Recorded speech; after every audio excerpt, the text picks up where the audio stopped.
Confidence, a feeling of self-assurance arising from one's appreciation of one's own abilities or qualities. Ego, a person's sense of self-esteem or self-importance. For two words that have such similar definitions, it's no wonder that self-confidence and ego are often tied at the hip. How do you build your confidence without building your ego? Is that even possible?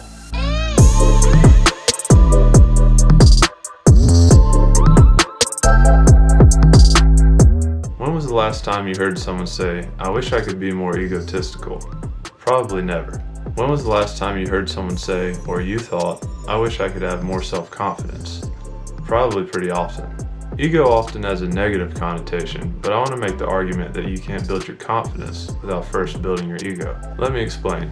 Early in life, trying to build your confidence without building your ego is much like saying you want to put on muscle mass, but you don't want to gain any weight.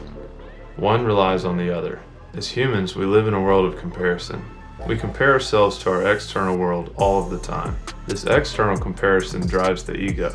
We're inspired by the people in our lives, and we want to impress them with our achievements, intelligence, beauty, and skills. During this phase, we feed our ego with the approval of others.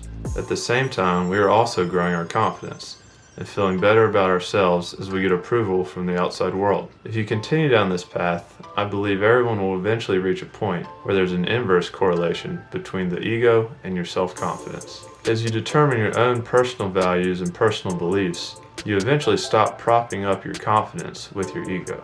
However, the beginning stages of confidence and ego have a similar trajectory to the Dunning-Kruger effect. The Dunning-Kruger effect uses the terms confidence and wisdom in this graph and gives you a visual representation of gaining knowledge in a given field. Initially, both your confidence and wisdom are low, and they grow together as you learn more.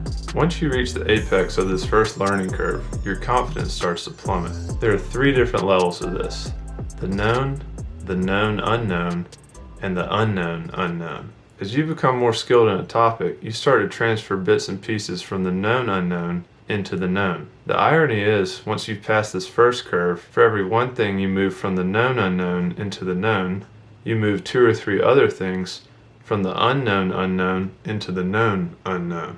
This is what can bring you to what's depicted as the valley of despair. Your initial confidence is shattered as you realize that even though you've learned a lot, you still have a very limited understanding of all of the information.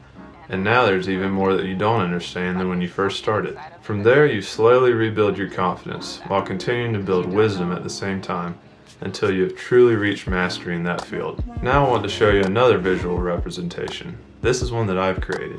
I feel it helps represent the growth trajectory of the ego and self-confidence, and help give insight how to grow your confidence while also shrinking your ego. Much like in the Dunning-Kruger effect, your confidence and ego grow together early in life until you reach the first apex. You eventually become addicted to the outside approval of others, and this approval is no longer propping up your confidence, and you begin to feel lost as your confidence begins to drop. You seek more approval to fill the void, but the more approval you seek, the bigger the void becomes. It's at this point that you have to make a choice. A critical shift in mindset. This shift is moving from the external to the internal, and more specifically, moving from extrinsic motivation to intrinsic motivation. Don't mistake this as taking a position of apathy or one that doesn't draw inspiration from the world around you. You have to make the distinction between inspiration and craving the approval of others. If you can make this distinction, you will start to fuel your self-confidence internally and seek the approval of the outside world less and less as you learn to thrive on your new internal fuel. You will begin to shed the ego and become more confident in your own decisions and rationale behind the goals and vision you have created for your own reality. As you grow your confidence in this way, you will shrink your ego at the same time. The ego is not a bad thing.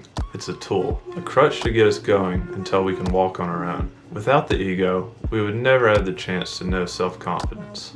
The key is knowing when it's time to convert your fuel from external to internal and start living a life driven by your choices instead of the choices of the people around you.